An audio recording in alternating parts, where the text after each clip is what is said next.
तर मंडळी जय शिवराय, आपल्या सर्वांचं स्वागत आहे आपल्या लोकप्रिय यूट्यूब चॅनल योजनाकार लोकप्रिय यूट्यूब चॅनलवरती।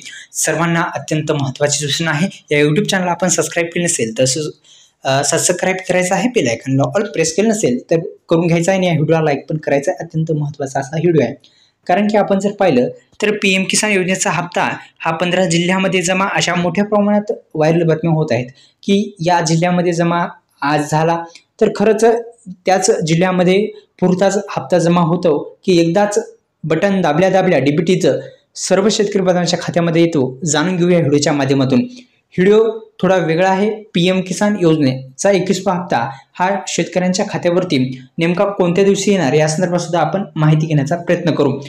आपल्याला माहित आहे पीएम किसान महासन्मान निधी योजना ही केंद्र सरकारची अत्यंत महत्त्वाची आणि डीबीटी मार्फत थेट पैसे देणारी ही योजना आहे। या योजनेच्या माध्यमातून अनेक शेतकरी बांधवांना लाभ भेटत असतो। आपण जर पाहिलं तर हा 21वा हप्ता शेतकऱ्यांच्या खात्यावरती आता जमा होणार आहे का आणि नेमका कोणत्या दिवशी जमा होऊ शकतो या संदर्भात संपूर्ण माहिती आपण याच व्हिडिओच्या माध्यमातून जाणून घेऊत। तर ही योजना आहे पीएम किसान योजना, केंद्र सरकारची अत्यंत महत्त्वाची योजना आहे।